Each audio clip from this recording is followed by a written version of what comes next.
অষ্ট্ৰেলিক আদালতত অব্যাহত আছে জুবিন গাৰ্গৰ হত্যাৰ গোচৰৰ বিচাৰ প্ৰক্ৰিয়া। আজি আদালতত সাক্ষ্যদান কৰিব দুগৰাকীকৈ এজাহাৰকাৰীয়ে। লগতে জুবিন গাৰ্গৰ সম্পত্তি হস্তান্তৰকৰণৰ প্ৰমাণপত্ৰ ল'বলৈ আদালতত উপস্থিত হয় গৰিমা শইকীয়া গাৰ্গ। 23 জুনত আদালতে সম্পত্তি হস্তান্তৰকৰণৰ নিৰ্দেশনা জাৰি কৰিছিল আৰু এই মুহূৰ্তত আদালত চৌহদৰ পৰা গৰিমা শইকীয়া গাৰ্গৰ কিছু মন্তব্য আহিছে, মন্তব্য শুনাইছো। আজি হাতত পৰিলে চাৰ্টিফিকেটখন, কিন্তু এইটো এটা বহুত মানসিক এটা যুদ্ধ মোৰ নিজৰ লগত। হাতত পালোঁ যদিও মই সেইটো মানে কেতিয়াও মোৰ কাৰণে সফলতা আৰু এইটো পৰ্যায় পামহি বুলি কেতিয়াও ভবা নাছিলোঁ আচলতে জীৱনত। আনকি যিজন অফিচাৰে মোক হেণ্ড অভাৰ কৰিছে তেখেতেও সেইটোৱে কথা কৈছে। আৰু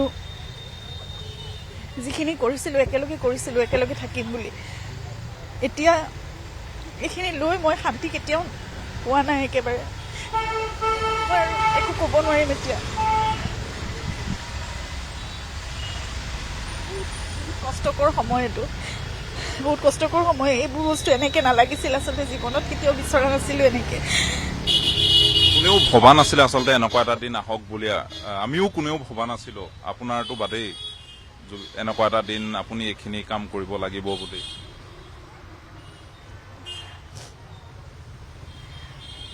কামখিনি কৰি দিছে কোৰ্টে, ধন্যবাদ জনাইছো কোৰ্টক। আৰু কি ক'ম আৰু বাকী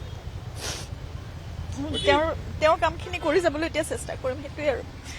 তেওঁ যিখিনি বিচাৰিছিলে সেইখিনি কাম তেনেকৈ কৰি যাবলৈ চেষ্টা কৰিম।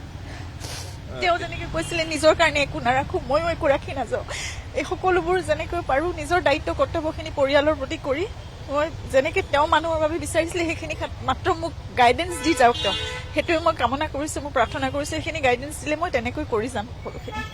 আৰু এটা কথা সুধিব নাপায় বা নালাগে যদিও নাজানো, সুধিছো।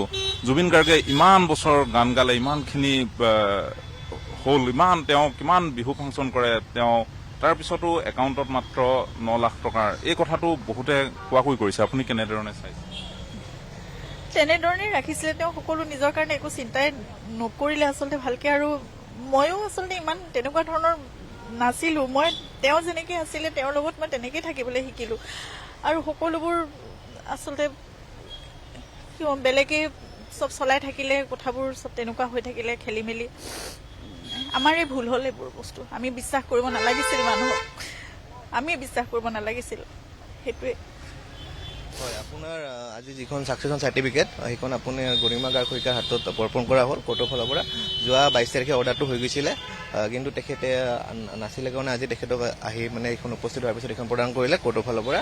আৰু ইয়াত কি হ'ল, যেতিয়া এজন ধৰক হাজবেণ্ড যেতিয়া ঢুকায়, তেতিয়া ছাকচেছৰ হিচাপে মানে উত্তৰাধিকাৰী হিচাপে কাক মানে বেংকৰ যিখিনি মুভেবল প্ৰপাৰ্টি সেইখিনি কাৰ তাতে যাব, নিজৰ ৱাইফৰ তাতে যায়। গতিকে জুবিন গাৰ্গৰ ঢুকোৱাৰ পিছত যিখিনি জুবিন গাৰ্গৰ বেংকৰ একাউণ্ট আছিলে বা যিখিনি আছিলে সেইখিনি গৰিমা বৌৰ হাতলৈ এতিয়া মানে উত্তৰাধিকাৰী হিচাপে ট্ৰান্সফাৰ হ'ল। আৰু বাকী আপুনি যিখিনি কথা ক'লে যে LLP বা তেনেকুৱা, সেইখিনি আপোনাৰ ছাকচেছন এক্টৰ আণ্ডাৰত নাহে। সেইখিনি আপুনি LLP যিখিনি আছে ধৰক জুবিন গাৰ্গৰ, সেই LLP খিনি কৰিবলৈ গ'লে আপোনাৰ লিমিটেড লাইবিলিটি পাৰ্টনাৰশ্বিপ এক্টৰ আণ্ডাৰত কৰিব লাগিব। সেইখিনি কাম এতিয়াও বাকী আছে, সেইখিনিৰ কাৰণে আকৌ এক্সট্ৰাকে কৰিব লাগিব, সেইখিনিও এক্সট্ৰা কৰিব লাগিব। ইয়াত খালি আপোনাৰ ছাকচেছনত আপোনাৰ ছাকচেছৰ চাৰ্টিফিকেটখন দিলে, য'ত আপোনাৰ গৰিমা গাৰ্গ শইকীয়াই জুবিন গাৰ্গৰ যিখিনি বেংক একাউণ্ট আছিলে ঢুকোৱাৰ পিছত সেইখিনি মানে আপোনাৰ ট্ৰেন্সফাৰটো তেখেতে পাই গ'ল। আৰু এতিয়া তেখেতে ধৰক এজ এ ৱাইফ হিচাপে যিখিনি ধৰক জুবিন গাৰ্গৰ এই যিখিনি মাত্ৰ 9,63,000 টকা আছে মাত্ৰ, সেই পইচাখিনি অধিকাৰ হিচাপে তেখেতে পাই গ'ল। সেইখিনি এতিয়া তেওঁৰ যিখিনি আছে ধৰক মুম্বাইত পাৰ্টনাৰশ্বিপত আছে কাৰোবাৰ সৈতে, সেইখিনি আৰু তেনেকুৱা ধৰণৰ কি কি সম্পত্তি আছে যিখিনি জুবিন গাৰ্গে পাব লগা আছে? আপোনাৰ ধৰক LLP টো আপোনাৰ লিমিটেড লাইবিলিটি পাৰ্টনাৰশ্বিপ যোনখন আছে, আপোনাৰ যিখন আপোনাৰ ধৰক 3জন মানুহৰ মাজত আছিলে, এজন সিদ্ধাৰ্থ শৰ্মা, এজন আপোনাৰ টাৰ্চেম মিত্তল আৰু জুবিন গাৰ্গ। জুবিন গাৰ্গ এতিয়া নাই, গতিকে তেখেতৰ অনাৰ হিচাপে মানে তেখেতৰ প্ৰতি উত্তৰাধিকাৰী হিচাপে কোনে পাব? তো গৰিমা গাৰ্গ শইকীয়াই পাব লাগিব। তো গৰিমা গাৰ্গ শইকীয়াৰ এই যিখিনি পাবলৈ হ'লে সেইটো আপোনাৰ তাত যে ৰেজিষ্ট্ৰেশ্যনটোৰ আগত তাত কৰিব লাগিব। আৰু মানে সেইটো আপোনাৰ যোনটো লিমিটেড লাইবিলিটি পাৰ্টনাৰশ্বিপ এক্ট আছে, সেইটো এক্টৰ আণ্ডাৰতহে কৰিব লাগিব। কিন্তু এতিয়াও সেইটো কাম হোৱা নাই, মানে সেইটো কাম এতিয়াও বাকী আছে। সেই পাৰ্টনাৰশ্বিপৰ অধীনত জুবিন গাৰ্গে কিমান শতাংশ ধন যিটো লাভ হয়, কিমান শতাংশ লাভাংশ তেওঁ জুবিন গাৰ্গৰ হাতলৈ আহিলে? LLP খনত আপোনাৰ আছিলে 2020 হিচাপ মতে আপোনাৰ তাত আছিলে 60% শ্বেয়াৰ জুবিন গাৰ্গ, 25% টাৰ্চেম মিত্তল আৰু 50% আছিলে আপোনাৰ সিদ্ধাৰ্থ শৰ্মা।